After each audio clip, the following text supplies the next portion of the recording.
with the camera. I don't know what to do. Testing. Let me see where the speaker's coming from.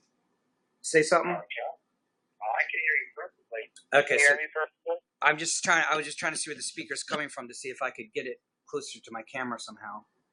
Okay. Yeah, well, sounds good on my end. I can hear you perfectly. Yeah, I know we can hear each other. I want to make sure my viewers can hear. Okay. Well, you go ahead and do that. I'm like, yeah, I'm very disappointed in how the speakerphone is magnifying. I should have called you on Skype or something that I could boost the volume up somehow. Yeah. Now I don't got time to play that. So next time we're doing Skype. Yeah, that sounds good. Because I can magnify Skype through my TV. Okay. I could boost the volume up 1,000 times. With this, I can't. It is what time? 5 o'clock. 5. So it's not too early to have viewers, but they're used to me not going on until 8 or 9 o'clock at night. And that's my main fan, so I don't know what's going to happen here. I just figured we got 10 minutes. Anything I want to discuss with you in 10 minutes, I'm not going to be able to discuss anyway. So I might as well see if I could get viewers and see if we could broadcast. Exactly. Let's give it a go whenever you're ready. Well, I am ready, but I don't have any viewers, so. Okay. So that's, again, why I was asking you if you only have 10 minutes, because it may turn out not to be enough, because if I can't get viewers in 10 minutes, then... Well, we could either skip it or we could just test it as a beta, and that way you can... Yeah, I mean, we are testing it, but we're gonna have to get to the point where we used to be able to talk for 2 hours at a time. We're gonna have to get to the point where we can come close to that, because I just don't have enough viewers yet. Once they figure out what me and you can do together, I think we could get enough viewers.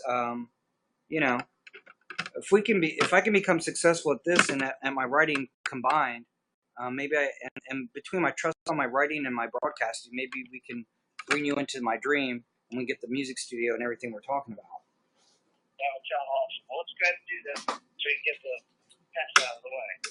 All right, so let's see. Do I have any viewers? I'm trying to put the speaker without hanging up on you. Okay, let's see. All right, so what would we discuss? What would we discuss on a broadcast? Let's discuss the Mineral Institute heavy sync. Okay, so considering the fact of, that spirituality can be very subjective, and people always are obsessed with the supernatural and ghosts and all that shit.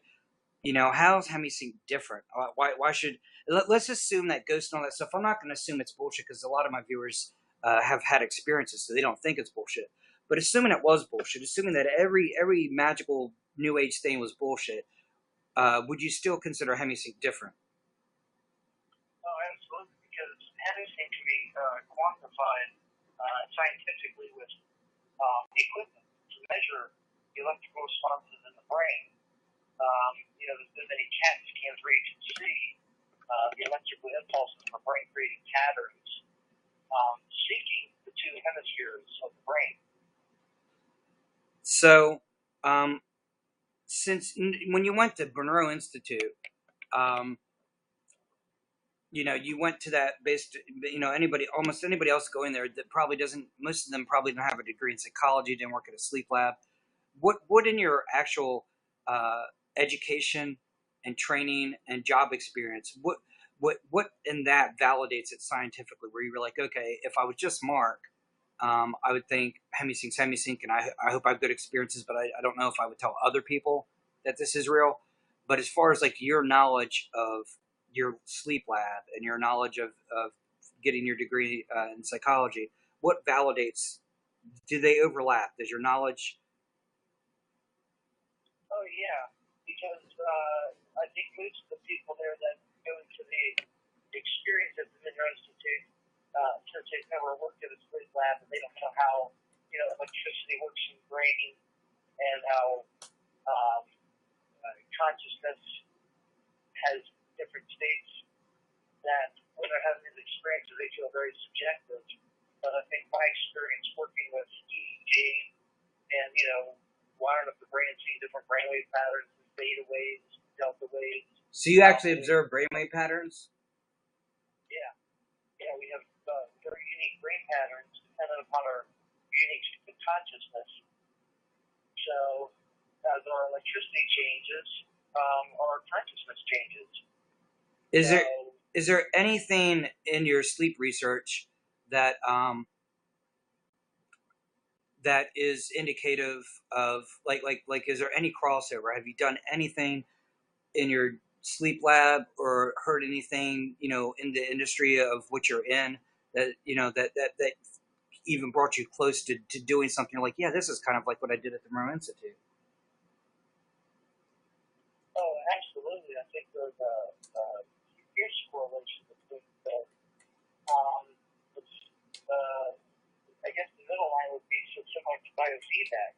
So where people are doing things with their mind and seeing with the on a computer screen right in front of them, seeing the different states of consciousness.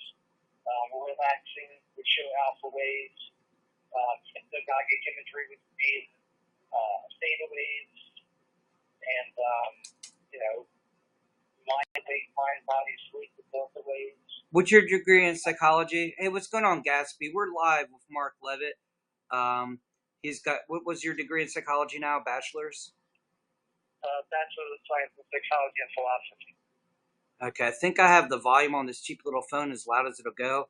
Hey, Gatsby, can you hear my guest here, Mark Levitt? Can you hear him, or can you just hear me? Say something, Mark. I can only hear you so far. Well, you're not going to be able to hear any of my viewers because they're in chat. Oh, okay. I thought you were asking me if I could hear your viewers. I'm speaking to them, so I'm asking Gatsby if he can hear you. We have one viewer right now. Oh, did you Gatsby hear me? He left. Okay. That's why I said this is going to be a test. It's like people are like, what is going on? I'm broadcasting at an odd hour. What's your degree in psychology again? Bachelor's? Bachelor of Science in Psychology and Philosophy. Like Bachelor of Science is B.S or whatever. Yes, yes. And that's in psychology? And philosophy, yes. Psychology and philosophy. Okay. I'm tweeting right now to see if I can get see if I can get anybody in here. Yeah, what are you tweeting? Just that I'm broadcasting live with you. Oh, okay. Is that usually what attracts people? Sometimes you got to let them know that you're broadcasting. And of course, I'm in the situation where I'm broadcasting it at 5 o'clock when I usually don't broadcast till like 9 or 10 o'clock at night. Okay, so it's very unique. I mean, I want to broadcast more different times and not just late at night where I have my 5 viewers at 2 in the morning. I'd like to broadcast, a regular schedule. Yeah. So, all right, well, we'll continue talking about the Monroe Institute and Hemi Sync, and hopefully people will get an interest in that. I mean, again, like I said, it's very possible that we could get viewers if it was later at night, that we'd probably get more viewers. It's very possible that if me and you could find a way where you could talk to me for more than 10 minutes before you go to work, that I just want you to know that. I don't want, it's not to pressure you. It's to say, if there's a way we can do this, it could like help me greatly and help us greatly in doing what we're trying to do. Absolutely. So if for some reason this broadcast doesn't go anywhere, I don't want you to be like, okay, well, I have an hour or two, or, you get a window and you're like, I don't know. It's not like it's going to do anything for them. I want to make sure you understand that this is very important, that I get people on here. And I have to get experience interviewing because I have 3 people lined up now. I got Tanner Edis, Cynthia Larson, and John Loftus. So I've got three important writers, some on philosophy, some on atheism, some on spirituality. One of them is a physicist, part of the new atheist movement. So, I mean, I'm getting some people. You know what I mean? You climb the ladder and you get the people that have just as much intelligence as the popular people, but they may not be as popular. And then you move your way up to bring on more popular people. Not that it has to be all about populism. I'm actually interested in what they have to say. So. Well, So who's the first scheduled one that you're going to have? I haven't said. That's the other thing. That's why I want to do this thing with you, is because I don't want to be caught off guard. Where I invite them on my show and I don't have anything prepared, and they're just like, why am I doing this? Oh yeah. You haven't prepared for them? Not yet. No. Oh, okay.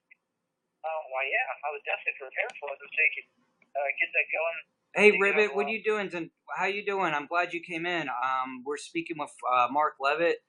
He's got a degree in psychology and philosophy, and he has some experience. We were discussing the Moreau Institute and his experiences with that. All right, so we do have one of my fans, so maybe we can actually discuss something. Actually, say hi to Rochelle, so I'll make sure she can hear you. Hi, Rochelle. Can you hear me? Rochelle, I got him on a cheap speakerphone. I should have used Skype. You can hear him? Okay, so how well? Like, can you hear what he's saying, or you just hear his voice? Ask her a question. That's the only way I can test this. Hi, Rochelle. How well can you hear me? Can you hear all my words very clearly?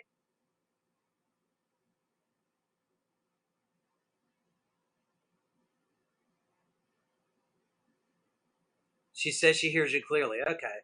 So I mean, but I'm holding the phone up. I'm holding this phone up to my camera. Is what I'm doing. Okay. Well, it sounds like it's working for her. So we'll continue. Okay. So,